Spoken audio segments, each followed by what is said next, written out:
మాజీ ముఖ్యమంత్రి జగన్మోహన్ రెడ్డి గారు వల్లభనేని వంశీని జైలుకి వెళ్ళి పరామర్శించడం జరిగింది.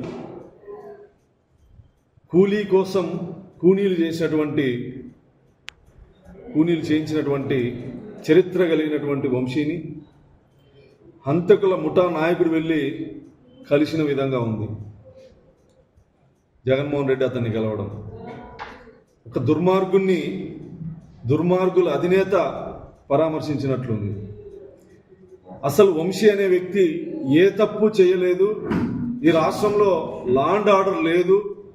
పోలీసులు మీ తల మీద ఉన్న సింహాలకి టోపీలకి సెల్యూట్ కొట్టాలి కానీ తెలుగుదేశం పార్టీ నాయకులకు కాదు అని చెప్పేసి ఈరోజు ఒక చిలక పలుకులు పలుకుతున్నటువంటి హంతక ముఠా నాయకుడు జగన్మోహన్ రెడ్డి ఎంత హాస్యాస్పదంగా ఉందంటే, వల్లభనేని వంశీ ఏం చేయలేదు, చెయ్యని నేరానికి తెలుగుదేశం ప్రభుత్వం కక్ష సాధింపుతో కమ్మ సామాజిక వర్గంలో రాజకీయంగా ఎదుగుతున్నాడు కాబట్టి చంద్రబాబు గారు, లోకేష్ గారు అణిచివేస్తున్నారని చెప్పేసి మాట్లాడడం జగన్మోహన్ రెడ్డి యొక్క నేర చరిత్ర ఆలోచన విధానానికి నిదర్శనం అని చెప్పి సందర్భంగా తెలియజేస్తా ఉన్నాం.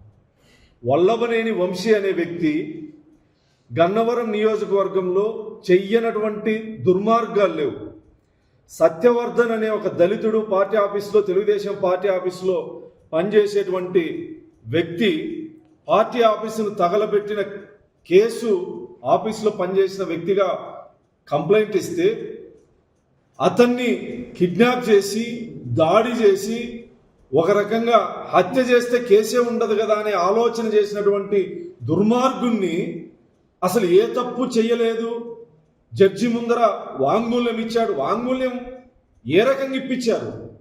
ఏ రకంగా సత్యవర్ధననే దళిత యువకుడు జడ్జి ముందర వాంగ్మూల్యం ఇవ్వాల్సి వచ్చింది? దాన్ని ఎందుకు జగన్మోహన్ రెడ్డి విస్మరిస్తా ఉన్నాడు?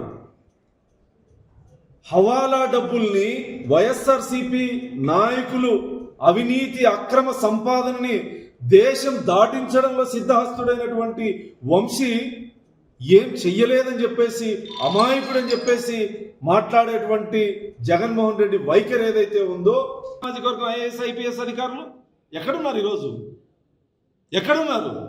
జగన్మోహన్ రెడ్డిని నమ్మి పనిచేస్తే, రాజశేఖర రెడ్డి గారిని నమ్మి పనిచేస్తే ఐఏఎస్లు ఐపీఎస్లు జైలుకు పోక తప్పదని గతంలో నిరూపణ అయింది, రేపు నిరూపణ అవుతుంది.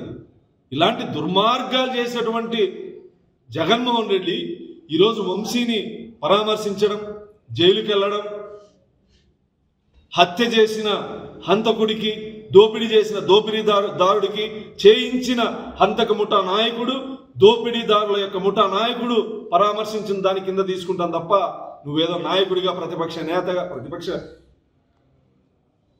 నేత అవకాశం లేదు, కానీ ప్రత్యర్థి పార్టీ నాయకుడిగా కూడా చూడమని చెప్పి ఈ సందర్భంగా తెలియజేస్తాను.